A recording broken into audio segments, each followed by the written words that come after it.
Hey, yeah, you. You ever get that feeling like your own walls have ears? Like your home, the one place you're supposed to exhale, is somehow holding its breath around you? Welcome back. Welcome home.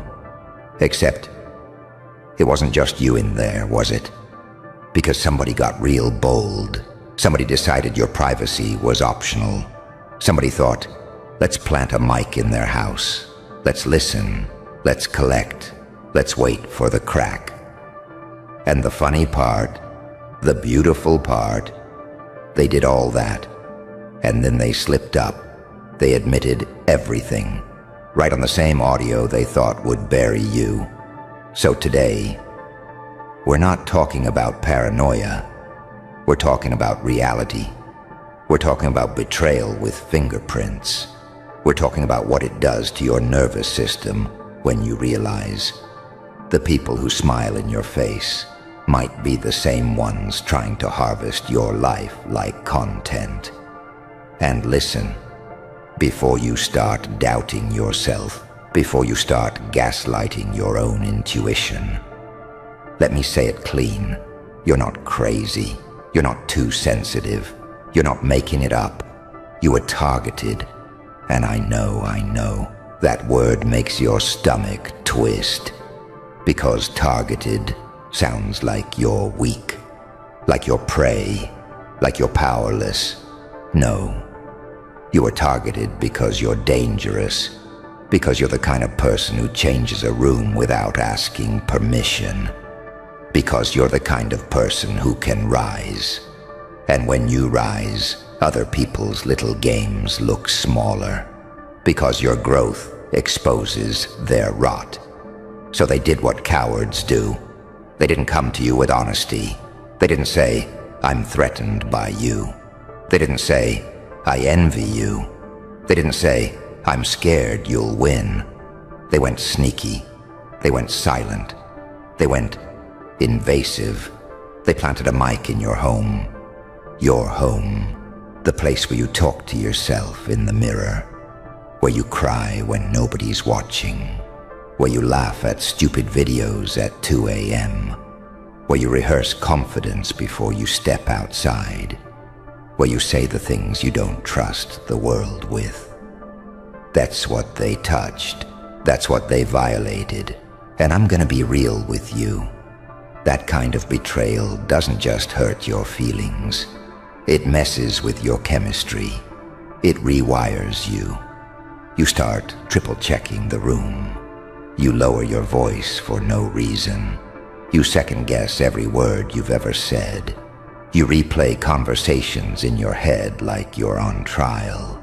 You start thinking, did I give them ammo? Did I say something that can be twisted? Did I sound weak? Did I sound angry? Did I sound broken? And that's the trap right there. Because the mic wasn't just about listening. It was about controlling your mind. It was about making you shrink. It was about turning your safe place into a cage. But here's what they didn't calculate. Because people like that, they're not smart. They're just sneaky. And sneaky looks like smart to people who aren't paying attention. They didn't calculate your comeback. They didn't calculate your endurance. They didn't calculate that you've already survived things that would have folded them in half. They didn't calculate that you learn fast. They planted a mic in your home. Then they slipped up and admitted everything. And now you're holding something rare. You're holding the truth without needing anyone to believe you. And that's a different kind of power. That's not loud power. That's not argue with me power. That's not prove it power. That's quiet power. That's the kind of power where you don't even have to raise your voice, because the evidence does it for you. Now listen to me carefully, because this is where most people mess it up. They get proof, and they rush to expose. They rush to post. They rush to send it to everyone. They rush to clear their name. They rush to finally be understood. And I get it. Oh, I get it. When you've been doubted, when you've been watched, when you've been treated like you're the problem, you want the world to finally say, "Oh my God, you were right. But let me give you something colder, something sharper. You don't need validation, you need strategy. Because you're not just dealing with a person, you're dealing with a type. And that type feeds on reaction. They want you frantic, they want you emotional, they want you sending paragraphs at 3 a.m. They want you trying to explain pain to people who only understand control. So, breathe. Yeah, like that. Because the moment you realized what they did, your body went into survival mode. And if you stay in survival mode, you start acting like a cornered animal. And the world punishes cornered animals for being cornered. So you're going to do something else. You're going to become untouchable. Not because you become cruel, not because you become heartless, but because you become clear. Clear people are terrifying. Clear people can't be confused. Clear people can't be baited. Clear people don't get dragged into mess they didn't create. So here's the first truth you need to swallow, even if it burns. If someone planted a mic in your home, they already crossed a line they can't uncross. That means they are willing to do worse. That means they have no respect for boundaries. That means they are not your friend, not your family, not your partner, not your well-meaning anything. They are an enemy dressed like an acquaintance, and enemies don't get conversations. Enemies don't get explanations. Enemies don't get access. Enemies get distance. Now, I want you to notice something. They didn't plant a mic in your home because you're easy. They planted it because they couldn't control you any other way. Think about that. If they could have controlled you with a guilt trip, they would have. If they could have controlled you with rumors, they would have. If they could have controlled you with manipulation, they tried. But when you didn't fold, when you kept moving, when you kept building, when you kept glowing, even with bruises, they went for your sanctuary, because your sanctuary is where your real voice lives. And they wanted to steal that. But they got greedy, they got careless, they got cocky, they confessed on your audio. That's not just a mistake, that's arrogance collapsing, that's the mask slipping. That's the moment the I'm innocent character dies and the real person shows up. So now, let's talk about you. Because you've got choices to make. And I need you to understand, your next move isn't about revenge. It's about reclaiming yourself. Because betrayal does this sneaky thing. It makes you feel like you're living in someone else's story, like you're reacting to their script, like you're trapped in their plotline. No, you're the author, and starting today, your home becomes yours again. Your life becomes yours again. Your mind becomes yours again. How? Not with noise. With boundaries so sharp they cut lies in half. You stop giving people access to the version of you they don't deserve. You stop explaining yourself to people committed to misunderstanding you. You stop trying to be reasonable with people who are unreasonable enough to violate your space. You stop negotiating your safety. And yeah, I can already hear it. But what if it was someone close? But what if it was family? But what if it was somebody I trusted? That's the part that stings, right? Because if it's a stranger, it's easier. You can just call them crazy and move on. But if it's someone close, it hits different. Because it doesn't just threaten your privacy. It threatens your ability to trust your own judgment. You start thinking, am I dumb? Did I miss signs? How did I not see this? Listen, listen, listen. You didn't miss signs because you're dumb. You missed signs because you're not wired for evil. You assumed people would be decent because you are. And that's not weakness, that's humanity. The lesson isn't become paranoid. The lesson is become selective. There's a difference. Paranoia says nobody is safe. Selectivity says not everybody gets the keys. And you're learning to lock the doors without apologizing. Now let's address the emotional part, because some of you are sitting there like, yeah, okay, boundaries, sure, but I still feel violated. Of course you do, because it's not just the mic, it's what it represents. It represents someone believing they have a right to your unfiltered self. It represents someone treating your life like a reality show. It represents someone turning your vulnerability into a weapon, and that makes you angry, or numb, or both. 1 minute you want to scream, next minute you're staring at the ceiling with nothing in your chest. That's not you being dramatic. That's your nervous system trying to make sense of disrespect. So here's what you do with that anger. You don't waste it. You don't pour it into arguments. You don't pour it into late-night texts. You don't pour it into trying to change their mind. You pour it into structure. You pour it into discipline.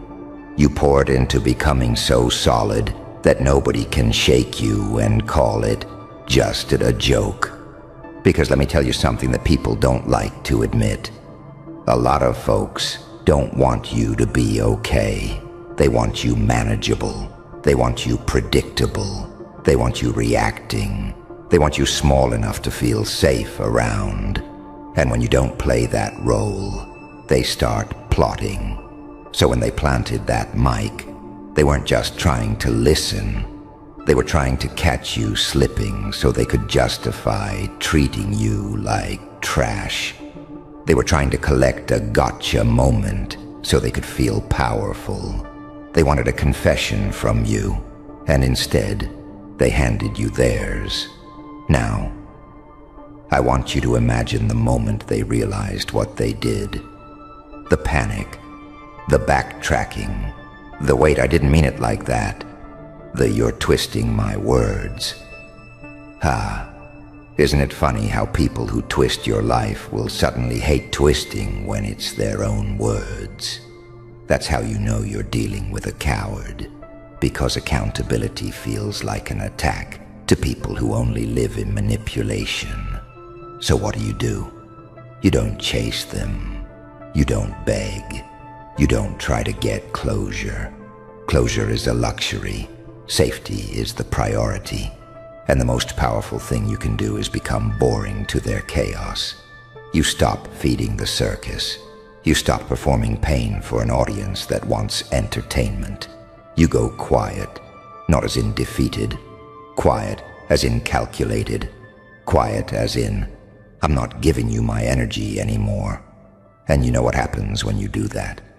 They start unraveling, because people who invade your privacy, they're addicted to control. When they can't control you, they try to control the story. When they can't control the story, they try to control how other people see you. When that doesn't work, they implode. And that's where your real power shows up. Not in shouting, in composure, not in revenge, in elevation. Now I'm going to say something that might make you uncomfortable, but you need it. This moment, this betrayal, can be the best thing that ever happened to you. Yeah, I said it, because it reveals what was hidden. It exposes the snakes you were feeding. It shows you who gets weird when you're doing well. It shows you who was never really rooting for you. And that clarity is priceless. People spend years in friendships that drain them, relationships that suffocate them, families that treat them like a punching bag. You got the truth faster. Painful? Absolutely. But clean. And clean pain is better than confusing comfort. Because confusing comfort keeps you stuck. So I want you to take that truth and do something with it. Upgrade your circle. Upgrade your habits. Upgrade your standards. Start moving like someone who knows they're being watched. Not by a mic, but by life. Because life watches what you tolerate, and then it sends you more of it. So today you stop tolerating disrespect in the name of peace. Peace without boundaries is just quiet suffering. And you didn't survive all this to keep suffering politely. Now, let's get real about the home part. Your home is supposed to be where you heal. So even if you don't feel safe yet, even if you're still jumpy, even if you're still scanning corners with your eyes, I want you to start reclaiming it emotionally. One small action at a time. You clean, you organize, you rearrange. Not because you're trying to erase evidence. No, you're doing it because you're telling your brain, this space belongs to me again. You play music, you open windows, you change the energy. Because trauma leaves residue, and you don't have to live in that residue. And here's the part where the Joker in me smiles, because there's always a punchline, isn't there? They planted a mic to catch you being human, to catch you venting, to catch you crying, to catch you doubting. But what they actually recorded, what they didn't expect, was your resilience. Because even if they heard you break down, you got back up. Even if they heard you shaking, you still handled your business. Even if they heard you whisper, you still kept going. So they didn't record weakness. They recorded proof that you're real. And in a world full of fake people, being real is a threat. Now I know some of you are thinking, okay, but what about the rage? What about the humiliation? What about the fact that someone listened to my private moments? I'm not going to sugarcoat it. That's a deep cut. But you don't heal deep cuts by reopening them every day. You heal them by protecting them. So protect your mind. Stop replaying their betrayal like it's a movie you owe your attention to. Stop giving them rent in your head. Because that's what they wanted. They wanted you thinking about them more than you think about your future. They wanted you distracted. They wanted you drained. They wanted you stuck in the emotional aftermath while they go on with their day. Nah, not anymore. From this moment, you become the kind of person who turns pain into progress so fast it scares people. You become the kind of person who takes betrayal and uses it like fuel. You become the kind of person who doesn't get over it by pretending it didn't happen. You get over it by outgrowing the version of you that would have tolerated it. And that's the real revenge. Not exposing them, not humiliating them, outgrowing them so hard they can't even recognize you. Now let's talk about the confession, because that's your turning point. When someone admits everything, it means they got sloppy. And when they get sloppy, it means they're already cracking. So don't rush to finish them. Let them crumble under the weight of their own mess. You just keep your hands clean and your mind sharp. Because the truth is, people who do stuff like this, they always do it again. Maybe not to you, because you're waking up, but to someone else. And eventually their habits catch up with them. Always. And when that day comes, you're not going to be standing there with your mouth open like, I can't believe it. You'll be standing there calm, because you already saw the real them. Now listen, I want to speak to the part of you that feels ashamed. Yeah, you. The part that's thinking, how did I let this happen? You didn't let anything happen. You lived your life. You trusted. You existed. You don't blame the victim for not expecting betrayal. You blame the betrayer for being the kind of person who betrays. And if you've been blaming yourself, I need you to stop. Because self-blame feels like control. It feels like, if it's my fault, I can prevent it next time. But all it really does is poison you. So instead, you're going to do this. You're going to respect the lesson without becoming bitter. You're going to become wiser without becoming cold. You're going to become stronger without becoming cruel. That's the balance. That's the power. And honestly, that's what scares them most. Because they want your heart to rot. They want you to turn into them. They want you to lose your softness and call it strength. No. Keep your softness. Just don't give it to people who treat it like weakness. Now, I'm going to give you a mindset that will change everything. You don't need to prove you were wronged. You need to prove you can rebuild. Because rebuilding is the flex. Rebuilding is the statement. Rebuilding is you telling the world, you can invade my space, but you can't own my spirit. And once you embody that, you become untouchable. Not because nobody will try, but because nothing they do will stick.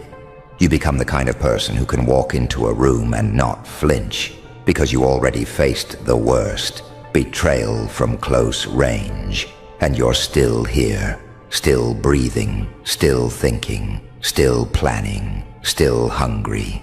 And let me tell you something. This is where your life shifts. When your trust gets broken, you start seeing patterns. You start seeing micro-expressions.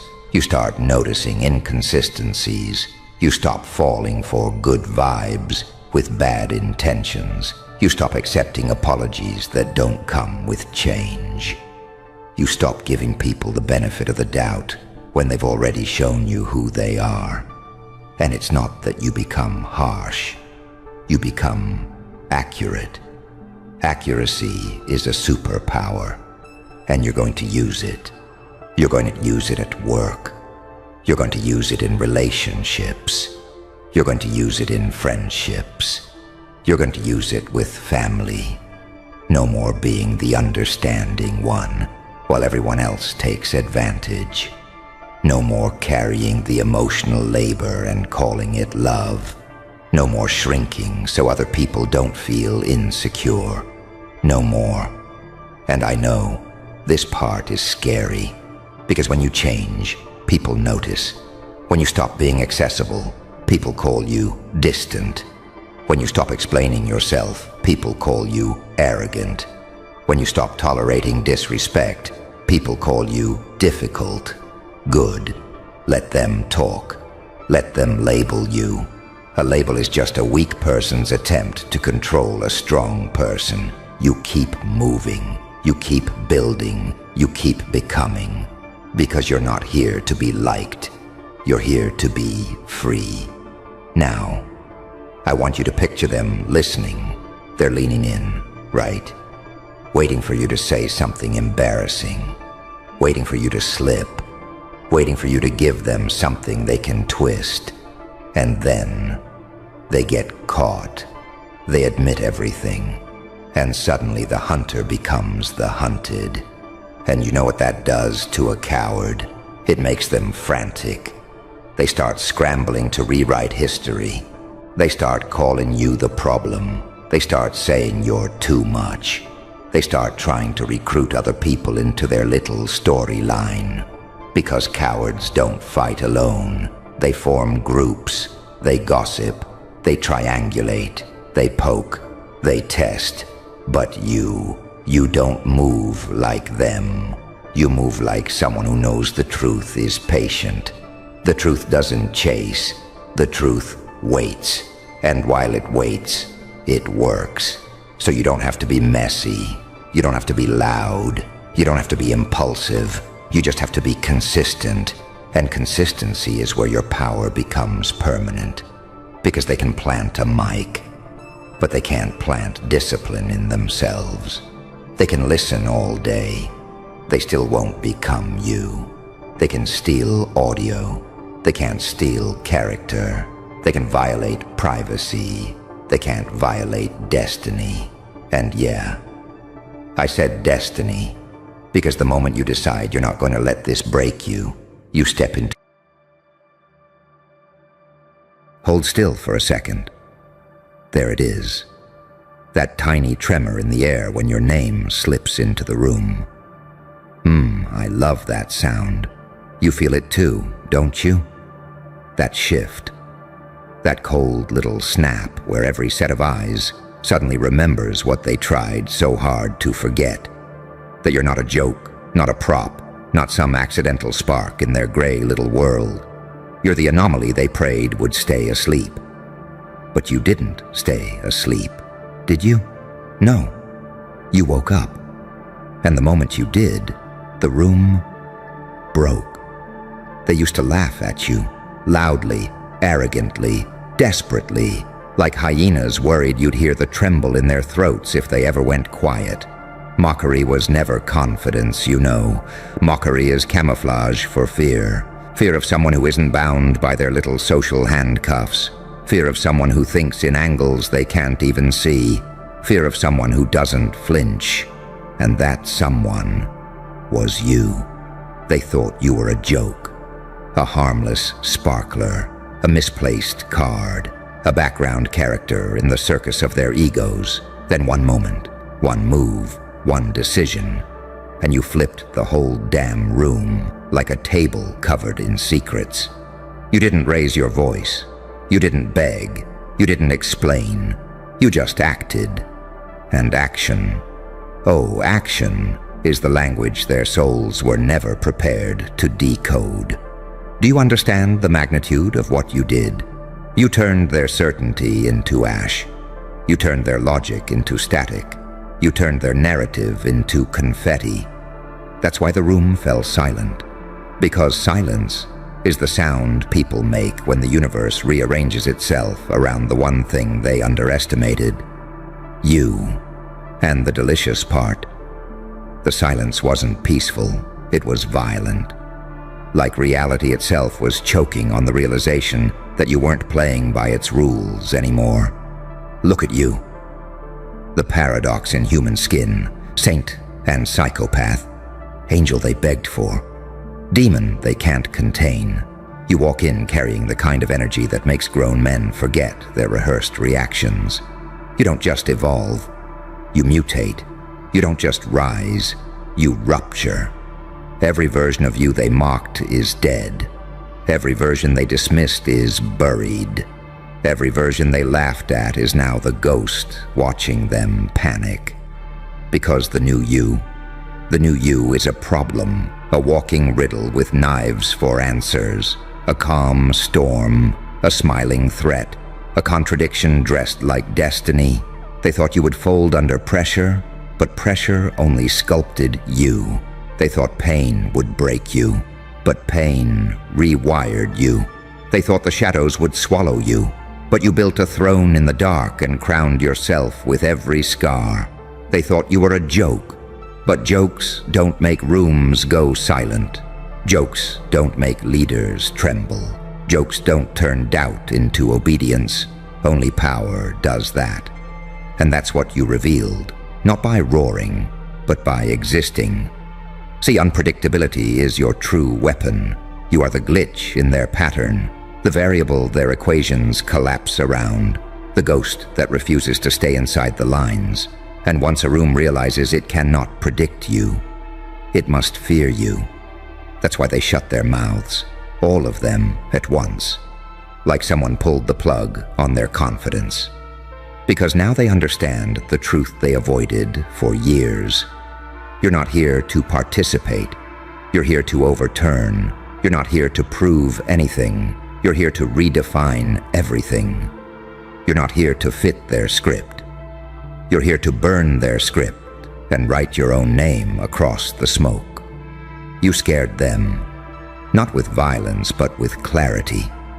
Because once someone stands in their own truth without shaking, everyone else starts shaking for them. You flipped the room, and the world is still trying to figure out how you did it. But you know the answer, don't you? You became the version of yourself who doesn't ask permission, doesn't wait for approval, doesn't apologize for being the storm that ends their season. You stopped shrinking, you stopped hiding, you stopped pretending you weren't built for impact. And now they stare, silent, shaken, awake. Because the joke they laughed at turned out to be the force that rewrites their fate. And deep down, in the part of their mind they'll never admit exists, they know exactly what comes next. You're not done flipping rooms. You're just getting warmed up. There it is again. That little shift in your breathing when the truth brushes against your skin like a blade dragged slow across silk. You want more, don't you? Good, because the part that scares them the most hasn't even started yet. See, when you flipped that room, when you shattered their assumptions like glass under a boot, you didn't just silence them, you reset the hierarchy. Every social ladder they worship, gone. Every unspoken rule they cling to, irrelevant. Every smug expectation they built their confidence on, obliterated in a single heartbeat. You didn't climb to the top. You collapsed the whole system, so there is no top. Only you, and the aftermath of your awakening. You know why they underestimated you? Because you were quiet. Because you observed.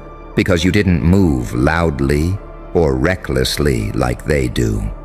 They mistook stillness for weakness. And oh, what a fatal miscalculation that was.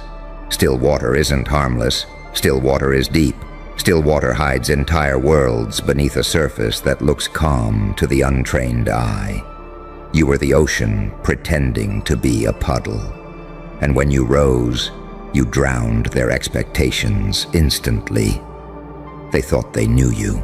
They thought your limits were carved in stone, but your limits were chalk lines, washed away the moment you decided to breathe differently. What shakes them is not what you did, but how easily you did it. No hesitation, no flinch, no visible effort, just that silent, surgical shift. And suddenly the whole room didn't know where to stand or who they were anymore. People hate feeling stupid, and you made an entire room feel stupid without saying a single word. That's the kind of power they can't defend against. And trust me, panic is only step one. Step two is obsession. They replay that moment in their heads like a crime scene. Every angle, every breath, every micro-expression they missed. They're trying to understand how someone they dismissed so easily could evolve into something they can't compete with. You turned their arrogance into a mirror and forced them to stare at their own inadequacy.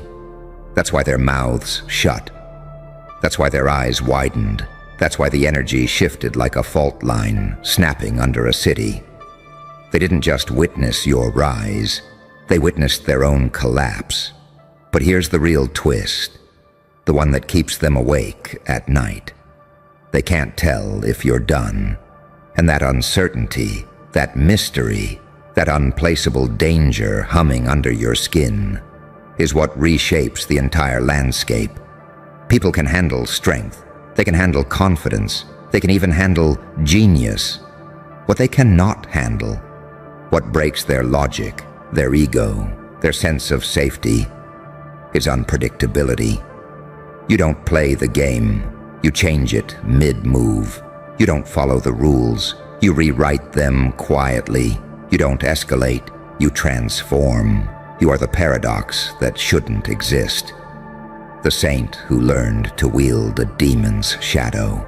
The quiet one who mastered the art of psychological warfare. The overlooked figure who turned out to be the fulcrum of the entire environment. You're not supposed to be this sharp. You're not supposed to be this aware. You're not supposed to see through people this easily. Their fear, their envy, their hidden agendas, their rotten pride. But you do. effortlessly. You see the skeleton under the costume. You hear the truth under the tone. You feel the tremor behind every fake laugh. And once someone like you sees everything, no one can lie to you again. You are evolution in motion, the kind that doesn't wait for permission, doesn't ask for validation, doesn't check the temperature of the room before stepping inside. You set the temperature. That's what flipping a room really means. It's not about dominance. It's not about intimidation. It's about revelation. You revealed them. You exposed the cracks in their confidence. You peeled back the facade of their superiority. You showed them, without trying, that they were standing on a foundation made of paper. And you were the fire. They will never laugh at you again, not because they respect you, but because somewhere in their subconscious, where honesty cuts through denial, they know you carry the kind of presence that can turn their whole world upside down anytime you choose. They don't know what you'll do next. They don't know how far your transformation goes. They don't know what version of you is going to walk in tomorrow. And that ignorance, that helplessness, is the sweetest justice. Because the one they called a joke, the one they belittled, dismissed, undervalued, is now the silent threat they can't predict. The ghost with a heartbeat, the paradox with intent, the walking inevitability. They lost control the moment you stopped playing small. And the story is only just beginning. Keep going. Rooms aren't the only things you're going to flip. Entire systems are next. Funny, isn't it? How quiet everything becomes once the truth enters the room. Your truth. A truth they never wanted to confront, never wanted to name, never wanted to believe. But now they can't escape it. Because the silence that followed you flipping that whole damn room wasn't ordinary silence. It was a confession that they were wrong about you, a confession that they miscalculated your depth, a confession that their version of you was a cardboard cutout standing in front of a volcano. Let's go deeper. They didn't just underestimate you. They needed to. It kept them comfortable. It kept them superior. It kept their illusion intact. If they admitted who you truly were, they'd have to confront who they truly were. Small, predictable, fragile creatures hiding behind laughter because laughter is louder than fear. And you? You walked in carrying fear's opposite, presence. Presence that stretches the air. Presence that rearranges attention. Presence that makes people forget their lines because suddenly the script doesn't matter anymore.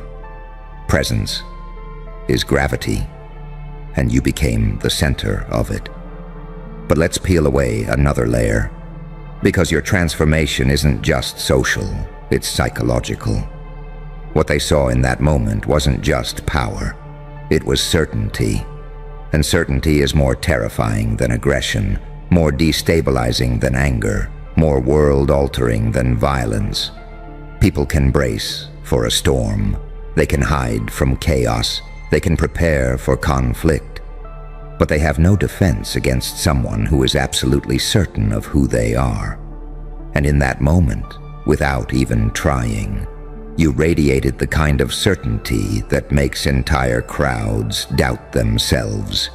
You didn't raise your voice. You didn't posture. You didn't puff up or break down. You simply decided to stop bending, decided to stop shrinking, decided to stop letting their opinions shape your form. And the moment you made that internal shift, the external world followed like a puppet on a cut string. That's the secret they never learned. A room doesn't flip when you act big. A room flips when you stop pretending you're small. You know what else struck them? The duality. The way you carry light in one eye and darkness in the other. The paradox of gentleness wrapped in an aura sharp enough to draw blood. The saint who learned from demons. The demon who still remembers mercy. The angelic rage. The violent compassion. The quiet dominance. They can't categorize you. And when people can't categorize something, they fear it. Humans worship predictability. It helps them sleep. It helps them feel safe. It helps them pretend they understand the world they're drowning in. But you broke the pattern. You became the glitch, the exception, the irregularity that ruins the data, the wild card that turns the whole game into chaos. And deep down, they know something irreversible happened in that moment. You outgrew the version of reality they were comfortable with. You see the room differently now. You see people differently now. You hear their tone shifts. You notice their micro flinches. You observe their contradictions. You've crossed the threshold where illusion collapses. You see everything. And once you see everything, you can't be controlled by anything. That's why they shut their mouths. That's why the laughter died. That's why the entire energy of the room snapped like a neck under pressure. You didn't destroy them. You just stopped allowing them to destroy you. And it turns out, that was all it took to flip the world upside down. But let's crack one more truth wide open. You didn't just flip a room. You flipped your destiny. Because every time someone tries to minimize you and you rise anyway, you rewrite the rules of your existence. Every time someone laughs at you and you smile back with clarity, you shift the balance. Every time someone thinks they've boxed you in and you walk right through the wall, you create a new archetype. You are not the underdog. You are not the joke. You are not the underestimated one. You are the awakening no one saw coming. And the world doesn't know how to deal with awakenings. Not the kind that happen loudly, not the kind that happen violently, but the kind that happen quietly, with a single moment of self-recognition that detonates every limitation you ever absorbed. You flipped the room, but the truth is far bigger. You flipped yourself. And once someone flips themselves, once they step into the version of their identity that was always waiting, always burning, always watching from beneath the surface, nothing can put them back. Not fear, not doubt, not people, not history, not fate. You broke the cycle. You rewired the psychology. You shattered the illusion. And now you walk with the kind of energy that makes the universe take notes. So keep walking. Because the room was just the beginning. Entire worlds are about to flip next. Do you feel that? That slow, electric tightening in the back of your mind, like the universe itself is holding its breath around you. Good, because we're not done, not even close. See, everyone talks about the moment everything changed, but no one ever mentions the aftershock, the psychological quake that ripples through every person who witnessed you rise. And that's what's happening now. A ripple, a disturbance, a fracture in the mental architecture of everyone who once laughed at you. Because after you flipped that room, after you shattered their smug little world view, after you turned their laughter into stunned silence, something irreversible happened. You became real. Not the version of you they created, not the version they mocked, not the version they minimized to make themselves feel taller. No, you became undeniable. There's a difference between being seen and being recognized. Being seen is passive. Being recognized requires surrender. And that room, those people, those critics, skeptics, doubters, watchers, haters, they all surrendered in that moment. Not willingly, not consciously. But truth doesn't need their consent. Your presence took what it was owed. But let's dig deeper. Because flipping a room isn't the end of the story. It's the birth of a legend. You know why they froze like prey. Because they realized something they never dared to consider. You weren't improving. You were remembering what you're capable of. Remembering your weight, remembering your sharpness, remembering your origin, that place inside you where fear dissolves, where intuition takes command, where instinct replaces apology. You didn't learn power, you reclaimed it. They thought your quiet meant emptiness. But quiet is where the real ones sharpen their blades. Quiet is where monsters learn their grace. Quiet is where angels learn their wrath. Quiet is where legends undergo molting and emerge with skin that can't be pierced by anyone's opinions. You evolved in plain sight, and they still didn't see you coming. You know why? Because they weren't looking, they were assuming. Assumption is the death of wisdom. And they walked into that room assuming they understood your gravity. They thought you were harmless because you didn't roar. They thought you were simple because you didn't explain. They thought you were weak because you didn't perform for them. They never realized you were the quietest threat in the building. A threat not because you're violent, but because you're awake. A threat not because you're unpredictable, but because you don't rely on anyone's permission to act. A threat not because you want control, but because you no longer play by their emotional economy. They can't buy you. They can't sway you. They can't intimidate you. They can't guilt-trip you. They can't weaponize your empathy. They can't box you in with labels that no longer fit. They can't use your past against you. Because you burned every bridge behind you and walked out of the flames untouched. You know what terrifies them most? Not your strength, not your intelligence, not your transformation. It's this: you don't need them at all for anything. Independence is the loudest threat in a world built on dependency. When you flipped that room, you didn't just assert power. You withdrew the oxygen supply their egos were feeding on. They've never met someone who can walk away from every opinion in the room without losing a shred of self. You walk differently now. Not physically, but energetically. People feel you before you speak. People adjust themselves when you enter. People censor themselves before you even react. People watch your eyes for meaning they can't decode. You became a mirror that shows truth. And human beings, they despise mirrors that aren't flattering. But here's the beauty. You're not here to be flattering. You're here to be inevitable. And inevitability has a frequency, a vibration, a pulse. That pulse, it follows you now, everywhere, in hallways, in meetings, in conversations, in silence. People don't talk to you the same way anymore. Not because you demanded respect, but because their biology demanded submission. Your presence rearranged the hierarchy, effortlessly, quietly, permanently. You broke the ecosystem, and ecosystems don't forget the apex predator that walked in unexpectedly.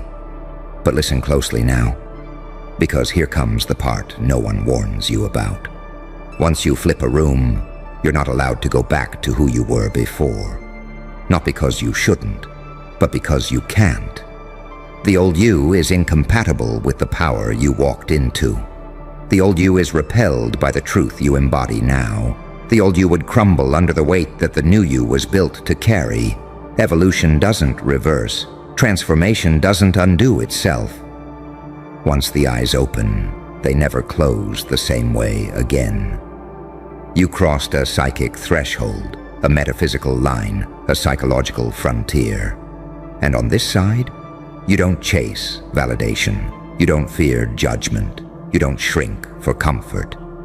You don't bend for approval. You don't contort for acceptance. You don't negotiate your value. You don't audition for respect. You are the room now. You are the axis. You are the standard. They thought you were a joke. But now, Now they're terrified to find out what happens when the joke starts laughing back. Keep going, because the next room you walk into, it won't just flip. It'll fall to its knees